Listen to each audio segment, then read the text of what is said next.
Bienvenidos a Libertópolis Negocios en una emisión especial que vamos a dedicar a nuestro amigo Estuardo Zapeta. Estuardo Zapeta fue un hombre muy inteligente, brillante, y si hay alguien que conocía mejor que nadie el convenio 169 era Estuardo. Así que primero pues quiero darle la bienvenida a todos. Si van en el tráfico, respiren profundo, libérense del estrés, no les hace ninguna falta. Gracias por acompañarnos, gracias por compartir con nosotros su regreso a casa y gracias por compartir con nosotros pues su vida. Y pues en esto de compartir, pues quiero compartirles este programa que hice con mi gran amigo Estuardo. Es un programa que no está vinculado a negocios, pero sí vinculado a Estuardo. Y entonces hoy es un día muy especial, un día dedicado a nuestro amigo Estuardo Zapeta, y vamos a escuchar un programa que grabamos, que hicimos con él hace algunos años, hablando acerca de un tema que él manejaba muy bien, el convenio 169. Veto, voto o nada de eso. Así que escuchemos lo que hablamos en su momento con mi grande Estuardo Zapeta.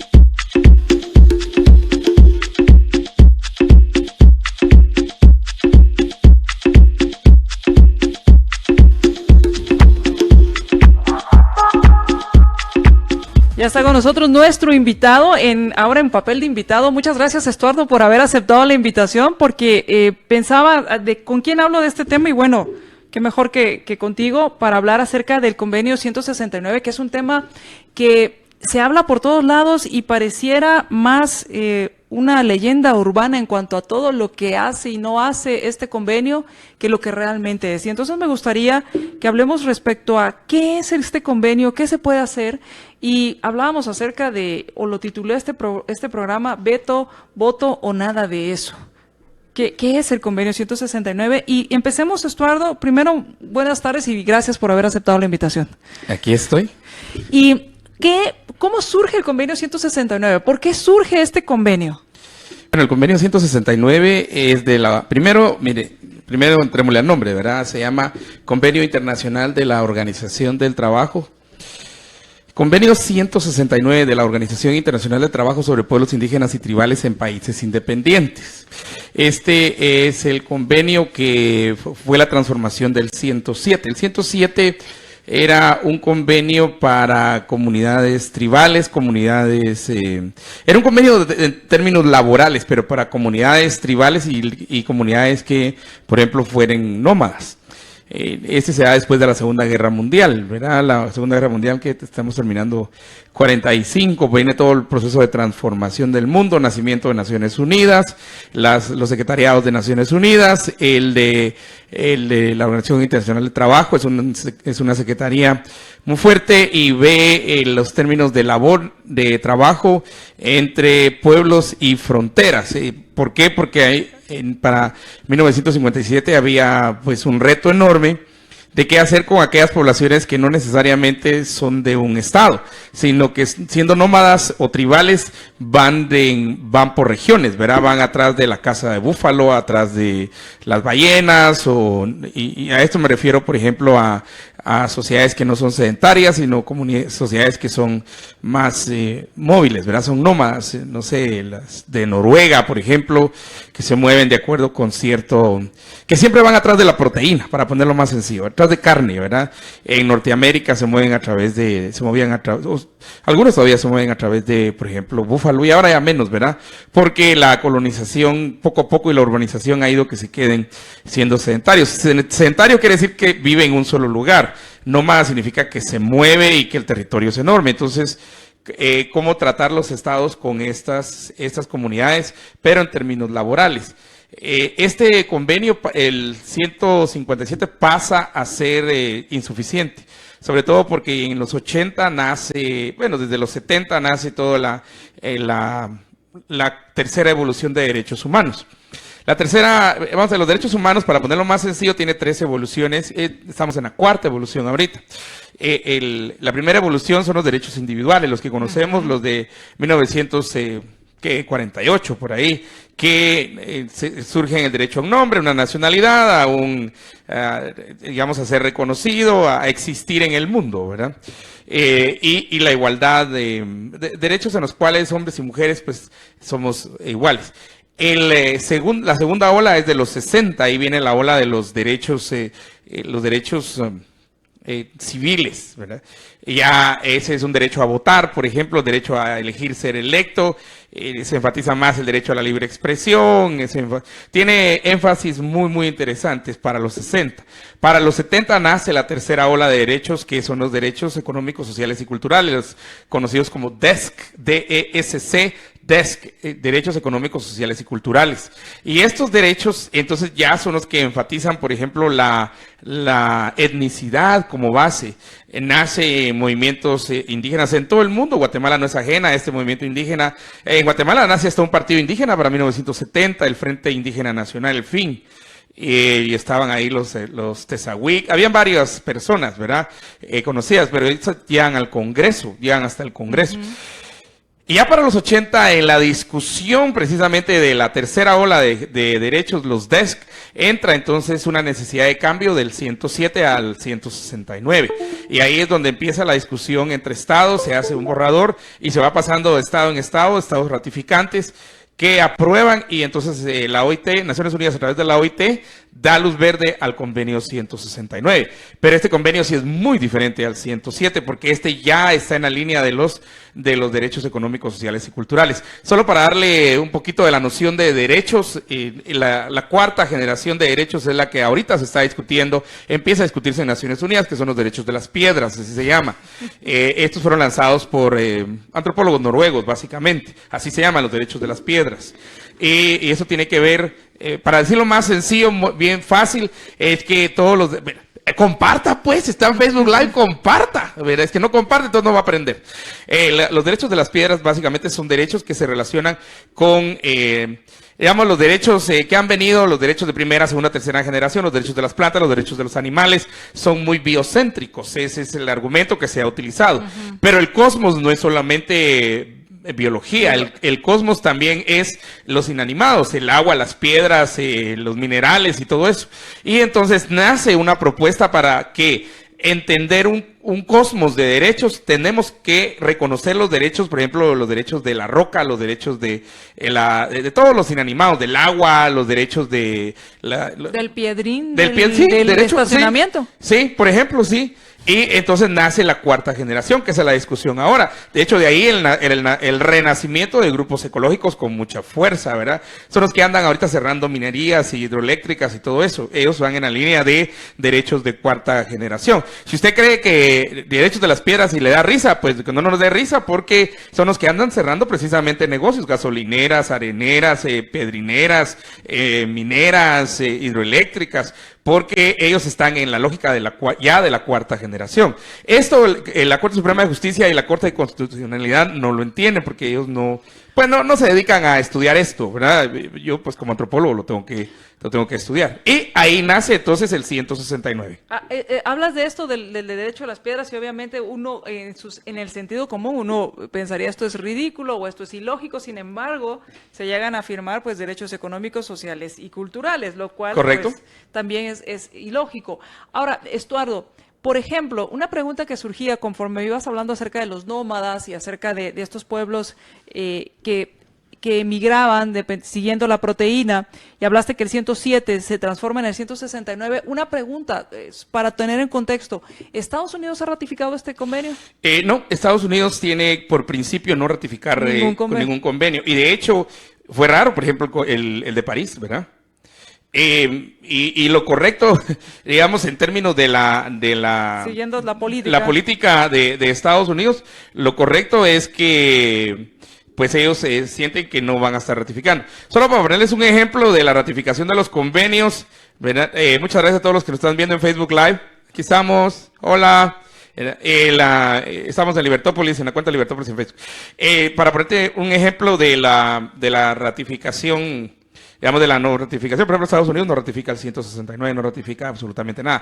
Pero nosotros ratificamos, por ejemplo, el acuerdo, ¿cómo se llama aquel de Roma, verdad? Ese no se llama acuerdo, tiene otro nombre. El Estatuto de Roma, perdón. Pero el Estatuto de Roma lo pudimos ratificar con una carta del gobierno de Estados Unidos atrás. Ese se ratificó en Guatemala y muchos están así ratificados por ejemplo, el Estatuto de Roma en Guatemala, y la carta es muy clara. La carta dice que Guatemala es libre de ratificar lo que quiera, que bien se puede hacer un rollo el Estatuto de Roma y metérselo donde mejor le quepa a Guatemala, pero que la carta es muy enfática en decir, pero que sus ciudadanos, los ciudadanos de Estados Unidos en Guatemala, y supongo que lo hicieron en todos los países que ratificaron el Estatuto de Roma, no están sujetos al Estatuto de Roma. Esa carta está atrás de la ratificación del Estatuto de Roma. Y regresando a este tema, entonces, Estuardo, el convenio 107 era en el ámbito laboral, porque uno entiende, la OIT, esta es la Organización Internacional del Trabajo. Correcto. Ahora, pero dices, muta o cambia y se convierte en este engendro llamado 169. ¿Cuáles son esas mutaciones, Estuardo? Bueno, las mutaciones que se dan es, vamos a ver, el 107 tenía énfasis mucho en los pueblos tribales, en los nómadas, ¿verdad? El 169, por eso se llama para pueblos indígenas y tribales en países independientes. Y el problema que desde el nombre nace es que el convenio, el texto mismo no distingue entre qué es tribal y qué es indígena, ¿ya? Y en la percepción puramente étnica, o para decirlo de otra manera, antropológica, pueblo ha sido identificado. Y ese es el error que tenemos en Guatemala, que, por ejemplo, en términos del convenio 169, Avi Gutiérrez pregunta, discutimos acerca del convenio 169, Avi. Un convenio que pues ha generado mucha conflictividad social en Guatemala. Se llama Convenio 169 de la Organización Internacional de Trabajo sobre Pueblos Indígenas y Tribales en Países Independientes. Fue ratificado en Guatemala en el 96, ¿verdad? Y fue ratificado a raíz de la demanda que hizo la guerrilla para poder seguir discutiendo los acuerdos de paz. De hecho, es ratificado previo al Acuerdo sobre Entidad y Derechos de los Pueblos Indígenas. La mayoría de gente siempre confunde el Acuerdo sobre Entidad y Derechos de los Pueblos Indígenas, lo confunde con el Convenio 169, son dos cosas diferentes. El Acuerdo sobre Entidad y Derechos de los Pueblos Indígenas va en la línea de los 12 acuerdos de paz. El 169 es un acuerdo, es un instrumento internacional ratificado por el Estado de Guatemala por medio del Congreso de la República. Entonces son dos cosas diferentes, no las confundamos, por favor. La guerrilla puso la ratificación del 169 como requisito para poder seguir en la discusión de entonces aprobar el Acuerdo sobre Entidad y Derechos de los Pueblos Indígenas y seguir con el proceso de paz en el 96, que estábamos, pues Arzú era presidente y estábamos en ese proceso. Pero mira, hubo muchos cambios. El primer problema que tiene es que el texto no distingue qué se aplica a tribales y qué se aplica a indígenas. De forma antropológica, ¿cómo se diferencia? O sea, en la antropología, ¿cómo lo enseñan? Bueno, habría, por ejemplo, la forma de vida. ¿Es nomádico o es sedentario? ¿Verdad? ¿Qué es pueblo? Esa es otra pregunta fundamental. Porque aunque sea nómada, sigue siendo pueblo. Verán los, no sé, Iroquois o Mohawk en Estados Unidos, ¿verdad? Entre Estados Unidos y Canadá. Yo tuve la oportunidad yo estudié antropología en Nueva York, y tuve la oportunidad precisamente de hacer mis prácticas en comunidades Mohawk, que se mueven para ellos, donde la frontera entre Canadá y Estados Unidos no existe. Claro. Es como el Quebecois o el pueblo Cree. Pero estamos hablando de pueblos en la definición eminentemente antropológica. Aquí, nosotros, disculpe, no puedo escapar, yo soy Estuardo Zapeta y así soy yo. Es la mulada nuestra, ¿verdad? Para nosotros pueblo es San Juan Zacatepeques. Para nosotros pueblo es San José Puaquil. Para nosotros pueblo es San Lucas Zacatepeques. ¿Por tamaño de población y por...? No, para nosotros es la división geopolítica. Okay. Y en antropología no se ve la división geopolítica. Por ejemplo, si hablamos del pueblo cachiquel, ¿verdad? El pueblo cachiquel abarca la mitad del departamento de Guatemala, abarca todo Chimaltenango, abarca una partecita del Quiché, abarca una tercera parte de Sololá y abarca también parte de la costa, un poco de Mazate, un poco de hasta un pedacito de Escuintla por ahí, si vas por el lado de Santa Lucía y Epocapa y este lado. Y que todos los de Chimaltenango son cachiqueles, no. En Chimaltenango hay pueblos que no son indígenas. Zaragoza, por ejemplo, es un pueblo que no es indígena. Este es clasificado como un pueblo ladino pobre. Acatenango no es mayoritariamente indígena. Bueno, mismo Yepocapa, ¿verdad? Y estoy hablando de 3 municipios. Entonces, la percepción de pueblo tiene que ver más con una definición antropológica, no con una división geopolítica. Pero, ¿por qué es importante lo que estoy explicando? Porque cuando viene eso de la consulta, en los artículos 6 y luego en el 10, el 15 y el 16 del convenio dice, hay que consultar a los pueblos, entonces hay que consultarle al pueblo de San Juan Zacatepec en momento. Ese no es el concepto del convenio 169. Entonces habría que determinar cuál es el pueblo que está, como tú lo estás explicando, en ese lugar donde se quiera hacer esa consulta. Sí, pero entonces abarcaría, si estamos hablando de cachiqueles, abarcaría todas las áreas que tú dijiste. Es lo que dice el convenio 169, que Así dice que la consulta ser. se le hace al pueblo cachiquel. No al municipio de San Juan Zacatepeques, no al municipio de Comalapa, no al municipio de Tecpan. Esas definiciones reducidas son divisiones geopolíticas. El convenio 169 no está hablando de divisiones geopolíticas. De hecho, el concepto de territorio que tiene es muy diferente, ¿verdad? ¿Y qué hacemos con las migraciones, Estuardo? Porque al final vivimos en un mundo en el cual las migraciones cada vez son mayores y entonces, ¿qué? Tendríamos que también ir a hacer esta consulta a los cachiqueles que están en Estados Unidos. En Los Ángeles, sí. Sí, pues. Fíjate que es interesante porque cuando uno estudia el pueblo canjobal, ¿verdad? Yo como antropólogo, chute que eso no va, se pone a estudiar aquí los canjobales y vas a la Florida, ¿verdad? En Ocochovia y ahí están hay como 50,000 canjobales ahí. Y uno dice, pues ellos también tienen que ser, en términos puros de la antropología del 169, los canjobales también tendrían que ser...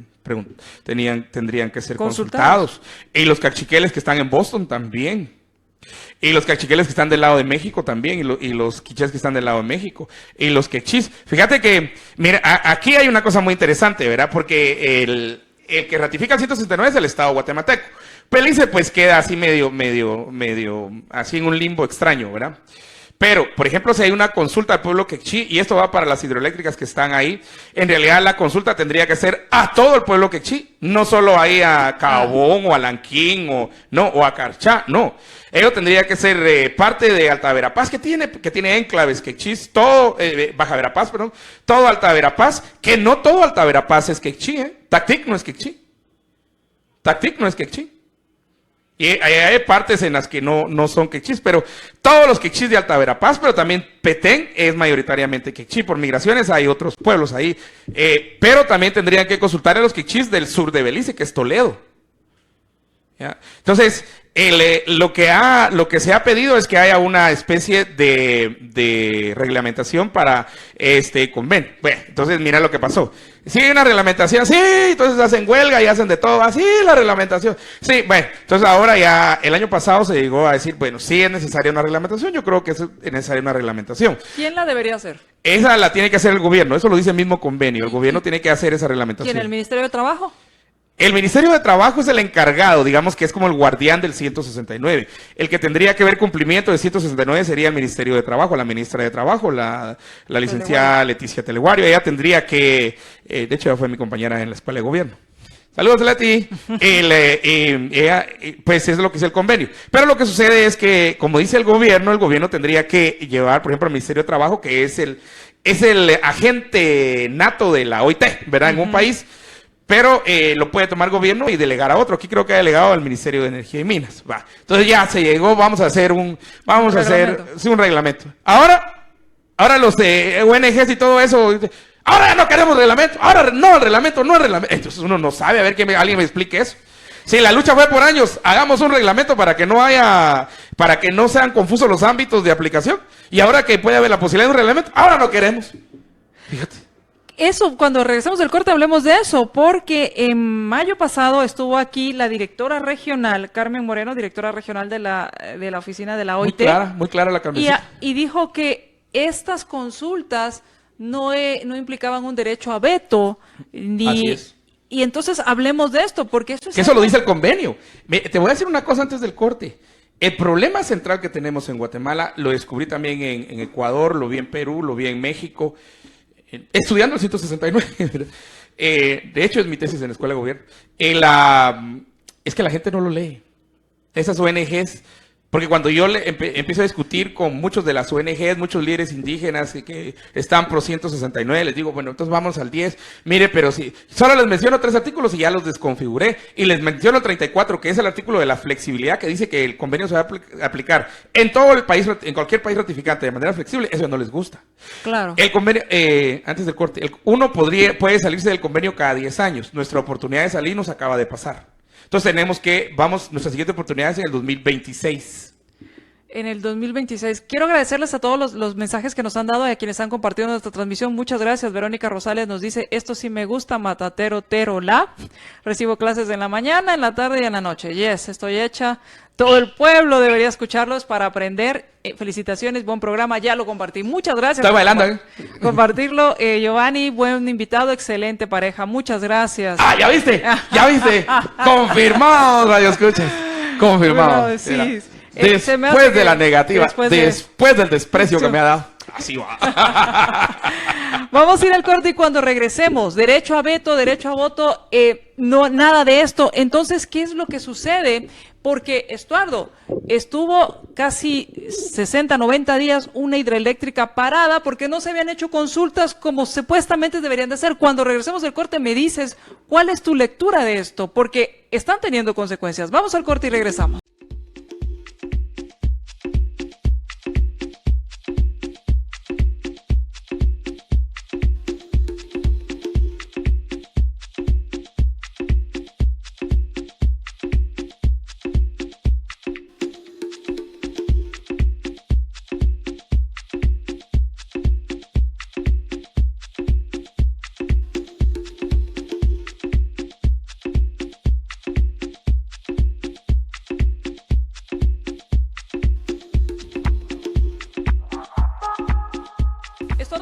Y muchas gracias para quienes están compartiendo, muchas gracias por sus comentarios, muchas gracias por todos los mensajes que nos dejan en nuestra transmisión en facebook.com. Por favor, sigan compartiendo nuestra transmisión. Dice Esteban, espero que no sea amor platónico. Lo vamos a dejar ahí. Mira, Estuardo, estábamos hablando, cuando salimos del corte hablábamos de que no era un derecho a veto, no es un permiso que dan las comunidades para establecer un proyecto, pero te decía, sin embargo, ya hay sentencias en las cortes deteniendo proyectos, bloqueando accesos a empresas, quemándoles la maquinaria, porque no se han hecho estas consultas, o no se han hecho como ellos quieren. Bueno, antes de seguir, todos los que están uniendo a Facebook Live, aquí estamos. Gracias, saludos a Miami, nos están escuchando y viendo en Miami, también nos acaban de decir, don Juan Camé. Gracias a todos los que nos están ahí. Solo quería recordar y quería enviar un saludo al coronel Cucul Sierra, que acaba de salir de una operación allá en el Centro Médico Militar. Mi coronel, que todo salga bien, entiendo que fue de la rodilla, yo también fui operado de la rodilla, entiendo por qué está pasando, ya pasé por ahí, ¿te acuerdas que pasé un año? Ustedes me aguantaron sin rodilla un año, tú me aguantaste sin rodilla un año. Sí, fue. Si uno se frustra, quiere caminar, quiere correr y todo. Y después viene la terapia. Sí, y como yo dejé la terapia, así como... Sí, ya... Me aburrió y dije, ya estoy bien. Que si no puedo correr, ¿verdad? Por eso. Claro, así no que hay que ser muy disciplinado con eso. Sí, hay que también. ser muy disciplinado. Qué bueno que los militares son muy disciplinados. Exacto, que sea muy disciplinado. Mira, vamos a ver, el convenio 169 no solo habla de consultas. Consultas ha sido tal vez el tema más complicado que nosotros hemos tenido en Guatemala. Pero aquí las consultas, y eso, el que se mete a estudiar o navegar un poquito acerca de las consultas en el convenio 169 son consideradas consultas de buena fe. No son consultas, no son actos de referéndum o referenda en plural, ¿verdad?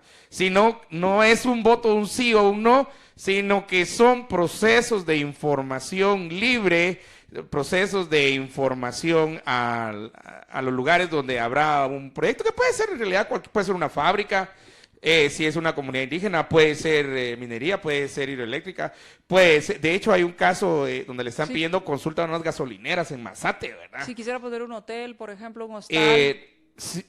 Pues fíjate que en el sentido estricto, como ratificando, atrás de nosotros tenemos muchas construcciones. Como es territorio Pocomam, este territorio donde estamos nosotros ahorita, este era el reino Pocomam, cabal aquí en la zona 10. No des ideas. ¿Verdad? Podría aplicarse. Podría aplicarse. A todo el pueblo Pocomam. Sí, exactamente. Sí, la población que estamos aquí en el Géminis 10, en el Atlantis, aquí en el, no sé, en el, ¿cómo se llama? El edificio, todos estos edificios que estamos por aquí, ¿verdad? Todos los hoteles fuésemos poblados. Y aquí viviésemos. Y este sería el territorio Pocomam y todos somos Pocomames aquí, entonces van a hacer una construcción aquí que va a afectar, va a tener algún efecto sobre nosotros, entonces hay que hacer una consulta. Porque el convenio, pero es una consulta de buena fe. ¿Cuál es el problema? Que nosotros no tenemos considerada dentro de toda la jurisdicción legal en Guatemala, consultas de buena fe. Lo que tenemos es procesos que se llevan por medio del Código Municipal y que se dan a partir del Tribunal Supremo Electoral, porque tiene que incluir un porcentaje de gente que esté empadronada para tener digamos, eso sería una consulta a población, a la población, pero eso es un proceso diferente. De hecho, Santa Rosa en minería se fue por el camino de la ley municipal, del Código Municipal, porque ellos identificaron rápidamente que no tienen población indígena, pero querían hacer una consulta y querían que saliera que no, entonces fueron por el Código Municipal, ¿verdad? Pero ahí es diferente, no estamos hablando del Código Municipal, aquí es consultas de buena fe. De hecho, el mismo convenio 169 establece que no se puede, el convenio no puede ser utilizado para veto. Eso ya lo dijo la OIT, la representante que tú mencionaste. Carmen Moreno, de la Oficina Regional de la OIT. Que está en Panamá, a propósito, vino y volvió a ratificar que el convenio 169 no es para vetar ningún proyecto. Es que ella lo dijo tan claro. Yo tengo los audios ahí. No, pero sigue, sigue. El convenio va más allá. El convenio establece que si para un proyecto, digamos, como en China, ese megaproyecto de las 1000 gargantas, no sé cómo se llama. Las 3 gargantas, las presas. Sí, las 3 gargantas. Bueno, que ahí movieron ciudades completas, ¿verdad? El convenio establece cómo mover comunidades cuando hay que hacer un proyecto que sea de importancia y de impacto nacional. Porque el convenio de ninguna manera, y eso lo establece desde el principio, no es un acto de oposición al desarrollo, sino es una ayuda, ¿verdad?, de un desarrollo más integral. Eso el mismo convenio lo dice. Y ojo, que no solamente mira, consultas es una de las cosas que tiene el convenio. Este convenio. Tiene parámetros para educación, tiene parámetros laborales, porque al final es de la OIT, ¿verdad? Para pueblos indígenas y tribales que van de un lugar a otro. Tiene parámetros, por ejemplo, para medios de comunicación, parámetros para cuestiones de salud. Por ejemplo, fíjate que hay una cosa muy interesante, y ahí pegan de brinco los de las ONGs mayas indígenas y todo eso que hay en Guatemala, los ONGeros, porque el convenio sí establece que los indígenas tienen que ser enseñados en la lengua dominante del país ratificante, y la lengua dominante del país ratificante, en el caso de Guatemala, es la Castilla. Yo por eso les digo, miren, pero no, que queremos la educación bilingüe, 500 años de explotación, a mí me casi que me linchan en todos los pueblos, 500 años de explotación, que no sé qué, pero no son las comunidades entienden eso. Pero eso te iba a decir, Estuardo, porque yo he hablado con muchas personas y cuando hablamos de esto me dicen, mire, yo no sé por qué le están enseñando eso, yo se lo puedo enseñar en mi casa, lo que yo quiero es que aprenda inglés. Sí, pues. Pero el convenio dice que de preferencia se enseñará en el idioma dominante, y el idioma dominante de Guatemala, ¿cuál es? La Castilla. Claro, y cuando hablas del segundo idioma que les van a enseñar, las personas, ¿la gente prefiere inglés? Claro, le tiene más beneficios económicos también y a largo plazo, pero además ellos dicen, yo le puedo enseñar mi lengua, mi idioma en casa. Y yo no estoy diciendo que hay que perder los idiomas, por favor no me malentienda. Claro. Simple y sencillamente que ese tiene que ser un acto más natural, un acto más de casa. Y si hay apoyo en la escuela, pues qué bueno para ese idioma, pero no debería ser eso, debería haber un menú de idiomas para la gente. Miren, entre más idiomas aprendemos nosotros, más conexiones neuronales, más sinapsis hacemos, pues. Ya, los experimentos entre niños bilingües o trilingües y niños monolingües han demostrado que no es niños monolingües en inglés, por ejemplo, en cualquier idioma, con más recursos, más libros, los papás le leen y todo eso, versus niños bilingües o trilingües cuyos papás ni les leen, sus papás se van a trabajar, los dejan ahí ellos solitos. Pero lo que ha demostrado es que estos tienen más soluciones al mismo problema cuando son puestos bilingües y multilingües, monolingües y multilingües al mismo problema. Los multilingües, aún con menos recursos y todo, tienen más soluciones a esto y tiene que ver con una cuestión biológica. Tiene que ver que qué bueno aprender idiomas porque eso me ayuda al cerebro. Verá, mis conexiones neurales son mejores. Pero el convenio dice que de preferencia se va a enseñar en el idioma dominante. Entonces en Guatemala, yo siempre les digo, entonces en Guatemala toda la educación tiene que ser castellanización. ¡Ah, no! Esos son los 500 años que vino Per Colón, que vino don, ¿cómo se llama? Don Watusi, y vino, Watusi, va. Que vino... ¿Dónde sacaste ese? ¿Ah? No sé. ¿Cómo se llama aquel? Don Tonatiu, ¿verdad? Tonatiu. No, que no es el alcalde del sur, pero Okay. es Don Tonatiu que vino aquí, que no sé qué. Y la explotación, que no sé qué, que no sé cuánto, ¿verdad? Sin embargo, Son los más hipócritas, porque sí, esos españoles malditos que vinieron a no sé qué, a hacernos aquí, a hacernos chuchiflix aquí, malditos. Y todos con su playera del Barça y el Real Madrid, fíjate. ¡Jala Madrid! Ahí están. Vos, y no tan maya que sos, pues, pero le vas al Madrid o al Barça, ¿verdad? Eso es diferente, vos. Eso es diferente, le dicen a uno. Claro. Entonces, obviamente, lo que estamos venenoso, viendo, Estuardo. Así me mandaron a decir ahorita. Venenoso usted. Lo que estamos viendo es que el convenio 169 no solo habla de las consultas, y ojo, las consultas son de buena fe. Te voy a poner un caso. Que yo lo he dicho todas las veces en mi programa en la mañana, pero nadie, pues como a uno no lo oyen, como yo no tengo ojos azules ni soy rubio, no me oyen. Mire, me voy a poner ojos azules, que ahora se puede hacer ese cambio, me voy a pintar el pelo rubio, no sé qué, voy a bajar 200 libras, así voy a hacer fisiquín. Entonces si me escuchan, va. Hay que escucharlo porque es fisiquín. Bueno, entonces, mire, el convenio 169 establece que para indígenas no hay cárcel. ¿Cómo te quedó el artículo 10? ¿Artículo 10? En el artículo 10. Ajá. ¿Qué tal, Entonces, los abogados, defensores, no estoy hablando de notarios, estoy hablando de abogados, la defensa Mire, si por ejemplo se puede demostrar fácilmente que el acusado es, digamos, el más marero que descuartizó a 500 gentes allá en la Florida, ¿verdad? Porque le declaró la guerra a la Florida, que le fue a tirar una subgranada allá al Neto, que quemó 3 buses con gente adentro, y todo lo que hizo, ¿verdad? Pero si el marero, ese marero más marero, ese de apellido, no sé, Yantuch Siwiwich, es maya. Entonces, según el convenio 169, por ser indígena no debe tener cárcel. Eso no lo han usado, ninguna defensa ha utilizado eso, pero el convenio, léetelo y dice. Eso es porque en la tradición indígena, por llamarla así, o en las costumbres, no Correcto. existe el encarcelamiento, sino es un castigo. Es un castigo y es justicia restitutiva. Lo que existe, eso, como es derecho consuetudinario, ¿verdad? Entonces Claro. tiende a la justicia restitutiva. Pero no hay cárcel.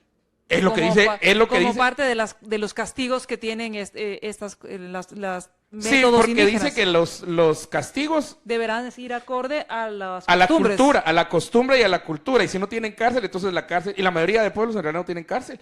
Y que en todos los casos se buscará formas diferentes que la cárcel y se van a buscar otras formas de castigo que no sea la cárcel. Eso lo dice el 10, eso es bien claro.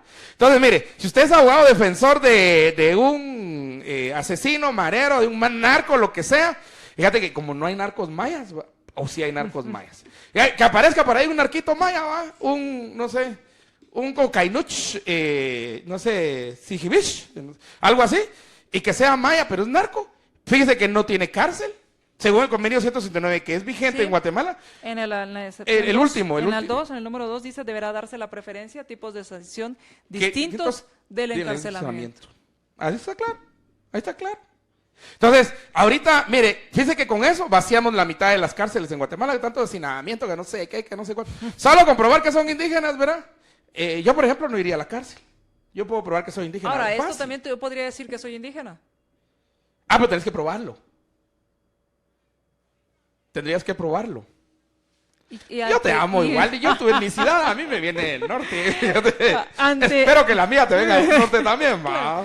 ¿Ante quién se hacía esto? Pero bueno, hablando de este convenio, va más allá de estas consultas y lo importante es que nos quede claro que no son vinculantes, que no hay un veto, que no es un referendo, que es una consulta de buena fe. Léete el 34, por favor. Léete el 30. Es que yo me lo sé de memoria, ¿verdad? Entonces, cuando uno estudia esto, y aparte de todo el retajile de documentos que hay que leer y países que viajar y todo lo que hay que ir a preguntar a la OIT y todos lados. Léete el 34, ¿qué dice el 34? El artículo 34 dice, la naturaleza y el alcance de las medidas que se adopten para dar efecto al presente convenio deberán determinarse con flexibilidad. Ahí está, es el teniendo artículo en de la cuenta flexibilidad. las condiciones propias de cada país. Y muchos de los artículos inician, en la medida de lo posible, en la medida que no contradiga las leyes internas del país ratificante. Y así, fíjate. Sin embargo, es pareciera interesante, que ¿verdad? esas palabras no existen en la interpretación que se hace aquí. Ah, ¿para estas? No. Porque acuérdate que las ONGs viven del conflicto. Y mira, el mejor ejemplo de que las ONGs viven del conflicto es que pasaron desde el 96 que fue ratificado en Guatemala. Esto es marzo, creo que es marzo. Tú no tenés el de ratificación. No, tengo aquí. Y hay un punto central en la ratificación del 169 en Guatemala, ¿verdad? Te voy a explicar ahorita cuál es. Pero pasaron las ONG, sí, que el convenio no está regulado, regulen el convenio, ¿verdad? 96, 2000, 2010 y todo, 2016. Por fin en 2016, 20 años después, se va a regular el convenio. Ahora ya no.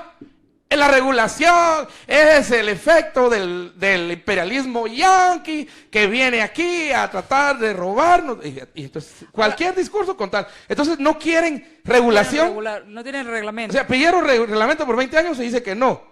Verá, no tuvieron. Ahora, reglamentemos pues. Ahora ya no quiero, gracias. Entonces, es el conflicto lo que les importa. Al final no porque les la interesa comunidad que se aplique el convenio. No, ellos quieren que se aplique su decisión. Su convenio. Sí, su interpretación del convenio. Pero la mayoría no lo han leído. El problema de ONGs es de estas, ¿verdad? Todas esas, el Kuklasunik, el Chuk, el PRIC, el TIC, el FNC, el PICHI, no lo han leído, no lo leen, señores. Y ese es uno de los problemas que tenemos. Sin embargo, a mí lo que me preocupa es que existan ya precedentes judiciales de sentencias donde se dice que como no se hizo tal cosa como según ellos debería de hacerse, porque supuestamente o según lo que presentaron las contrapartes sí se había hecho, había que detener las operaciones de empresas.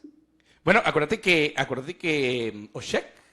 Oshek la detuvieron precisamente por eso. El tambor aquí en, ¿cómo se llama? En San José del Golfo. En San José del Golfo y San Pedro Yampú, que está detenido. ¿Cuánto lleva? Ya más de un año. Precisamente. Por el mismo tema. Exactamente. Cuando no es vinculante. Pero no.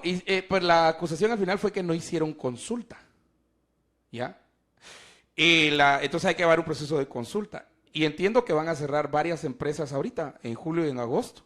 No solo de minería hidroeléctrica, sino muchas otras empresas en Guatemala. Es que eso es lo que hay que entender. Porque no hicieron consulta. Porque no solo aplica hidroeléctricas y a mineras, sino sería cualquier proyecto que uno quisiera. Fíjate que el principio fundamental dice todo aquello que afecte a los pueblos indígenas. Bueno, las reformas constitucionales afectan a los pueblos indígenas. De hecho, las reformas constitucionales, Laura Castañeda escribió un artículo magnífico en el periódico, uno de estos domingos, en ¿cómo se llama? En Sociedad de Plumas.